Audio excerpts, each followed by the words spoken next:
Paulo. Ivone, tudo bem com você? Como você está? Estou bem, Thalita. E você, como é que tá? Tudo certinho também, Ivone. E vamos comentar essa notícia quente, que é a notícia de hoje. A Câmara de São Paulo adiou a votação da privatização da Sabesp até a realização de audiências públicas, né? Isso porque, inclusive, esse primeiro turno de votação aconteceu entre audiências e a Justiça agora se manifesta, então, para finalizar o processo de audiências, para que a população, a sociedade possa debater essa questão da privatização da Sabesp na capital paulista, para então fazer a votação em segundo turno. É isso, né, Ivone?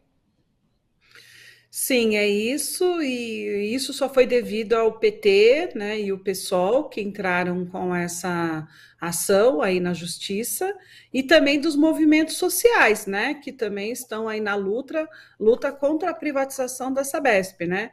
E é sempre bom, viu, Thalita, lembrar para todo mundo que a justiça, às vezes, é o último recurso que a gente tem quando a gente começa a ver muitas injustiças aí, principalmente na Câmara Municipal, né?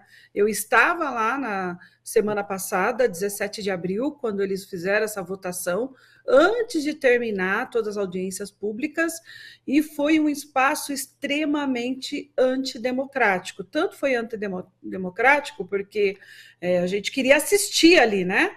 Então, foi muito restrito, tinha muita gente querendo entrar, várias cadeiras vazias, e eles falaram: não, aquele espaço é para quem é favorável a essa Sabesp. Começou as discussões sobre a privatização da Sabesp na Câmara Municipal e o espaço continuava vazio e a gente falou, mas deixa entrar então quem está lá fora, porque então só tem contrários, né? E o presidente da Câmara, extremamente antidemocrático, falando que não, e você não podia se manifestar, não podia gritar, não podia fazer nada, ou seja, estão privatizando, nós sabemos que vai ser um serviço ruim, e eles fizeram toda essa parte antidemocrática. E aí, o que cabe quando você não percebe que não tem essa democracia dentro da Câmara? Foram-se aí os partidos, que foram os únicos que votaram, né, em bloco. O PT e o PSOL foram o único que votou aí, junto com o PV, para o contrário, e outros vereadores também de alguns outros partidos, mas em bloco foram aí PT, PSOL, e isso é importante ressaltar, e aí foi agora esperar que ter as próximas audiências, né? E as audiências que estão acontecendo ainda, né? Então, tem agora na Zona Sul, tem uma série de datas ainda de acontecendo. Então, mas foi extremamente antidemocrática a votação do PL 163 de 2024 lá na Câmara Municipal. Eu estava até atrás aqui da pesquisa, a última Datafolha que trouxe isso, né? 53% dos paulistas são contra a privatização da Sabesp. Lembrando que essa permissão para privatização já tinha passado na Assembleia Legislativa do Estado e agora cada cidade precisa ter essa discussão na sua Câmara, é isso, Ivone? Isso, porque assim, ela é uma empresa estadual, né? Só que quem são os seus clientes? São os municípios de São Paulo. Então, cada Câmara municipal deve fazer esse debate. Só que lá atrás, já o nosso atual prefeito, Ricardo, ele já tinha aberto mão disso, né? Ele já entrou lá no consórcio falando, não precisa fazer o debate, mas aí foi de novo, falou, não, precisa sim, né? Precisa discutir em cada Câmara, e aí que ele enviou o projeto aí nessa questão. Então, lembrando que a Sabesp, na Assembleia Legislativa, passou a privatização lá no dia 7/12, e também foi de extrema violência. Quem viu ou não viu as cenas, volte lá e veja, né? Foi gás lacrimogênio para todo mundo, inclusive para os deputados e deputadas que estavam lá na Câmara, né? Prisão, né, de quem era contrário, virou assim uma coisa absurda, tanto que foi até inviabilizada a votação, porque começou os deputados e deputadas passarem mal, né? Inclusive deputadas grávidas lá, né, que estavam todo esse meio, não tinha para onde fugir com um gás lacrimogênio, né? Então, essa coisa absurda que a gente vê retomando aí no Brasil das privatizações das empresas, né? Nós já passamos por isso, né, Thalita? Quem aí da década de 80, a década de 90, o mundo inteiro começou a ter a onda de privatizações, né, que chegou aqui no Brasil lá em 94. Então, quem lembra lá do governo Fernando Henrique, começou lá com Collor, né, Fernando Henrique, a abertura do país e a privatização das empresas. Então, nós perdemos várias empresas naquela época, entre elas a própria da Eletricidade de São Paulo. E aí, um detalhe, eu tive que voltar para casa para fazer esse programa, porque onde eu estava, que é o centro de São Paulo, estamos sem energia. Então, o prédio Martinelli, toda a Líbero Badaró, sem energia de novo, porque nós já passamos um período aí de 7 dias, depois a 25 ficou, depois do outro lado, ou seja, olha como nós vimos aí, nós privatizamos as empresas elétricas e nós estamos passando agora por apagões, né? Olha o prejuízo do comércio ali no centro, ter que fechar, ou seus funcionários irem embora, né? Porque não consegue entrar. Então, naquela época, já fez essa discussão, né? E isso o mundo inteiro privatizou e depois começou a desprivatizar, né? Então, a gente vê que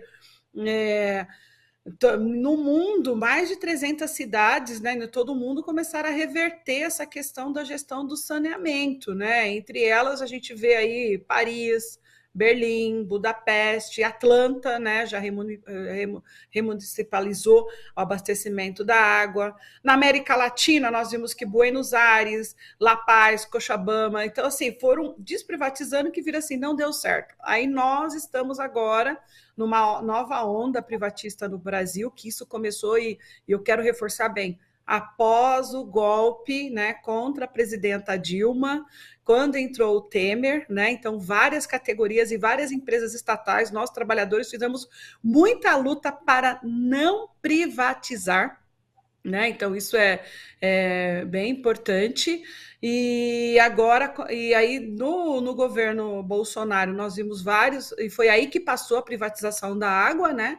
Então, isso é consequência dos governos aí antidemocráticos que nós tivemos antes do governo Lula, né? E agora, no estado de São Paulo, foi eleito um governador que disse exatamente isso, que ele puder privatizar, ele vai privatizar, e é essa a linha dele, é isso que ele tem feito, mas o que a gente tem insistido não é, vamos dizer assim, vantagem para ninguém, né?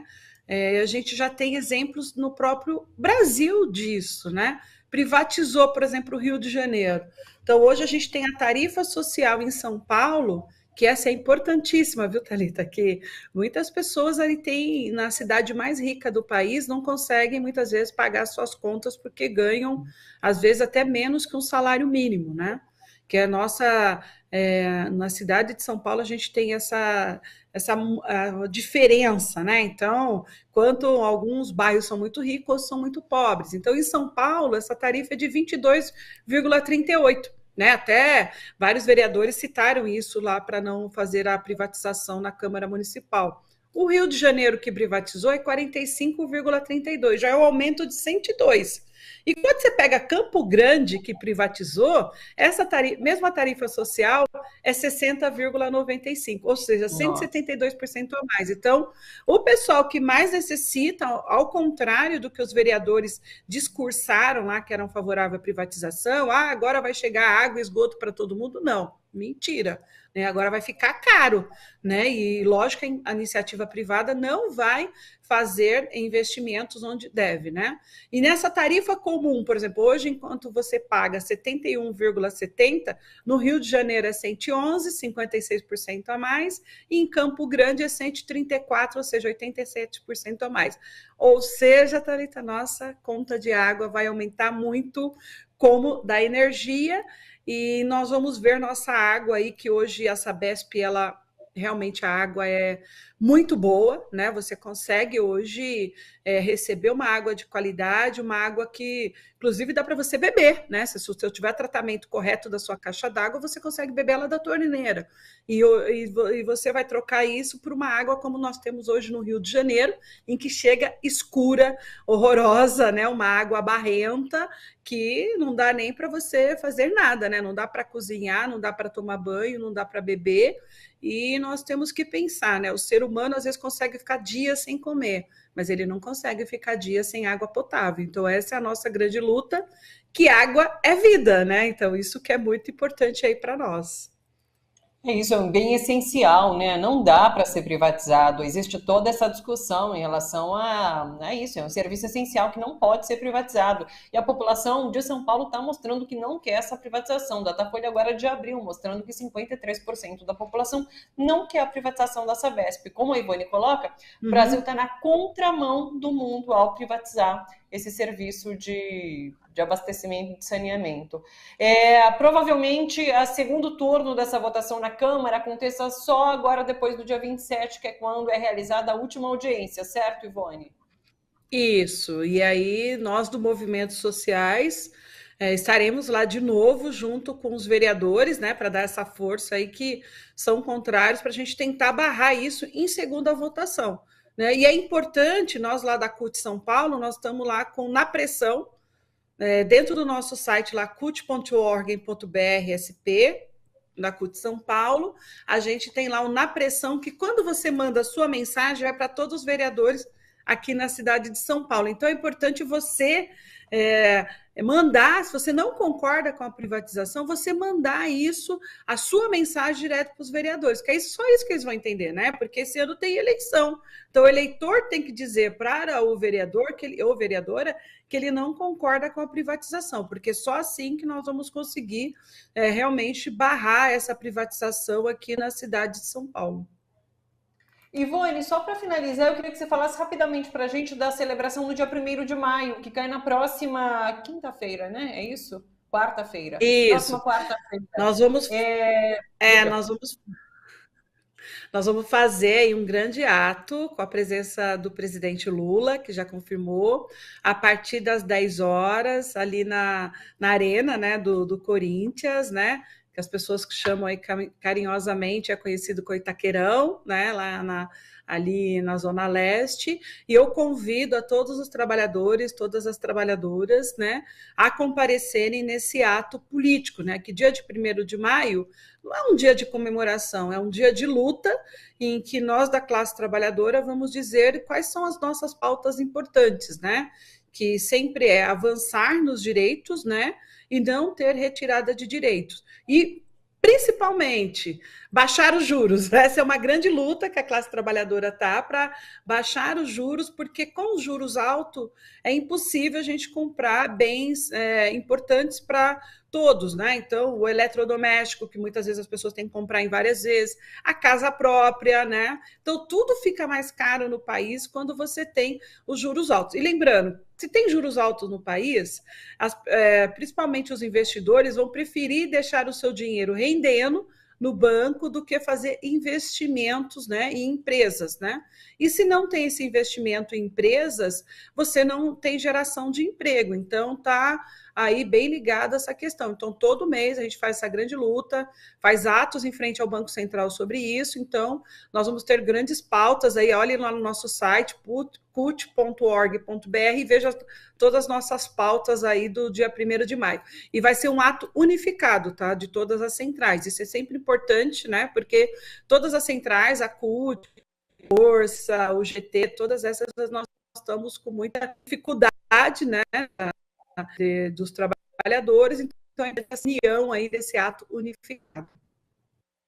Com muita música e serviço, inclusive ali no estádio, no estacionamento do estádio do Corinthians, a partir das 10 horas da manhã, né? Fica o convite para todo mundo participar. Isso, exatamente. É um ato, um dia também celebrarmos aí a nossa classe social, que é a classe dos trabalhadores e das trabalhadoras. Ivone, muito obrigada. Um beijo enorme para você. Até a próxima. Boa celebração no 1º de maio. Viu? Tchau, tchau.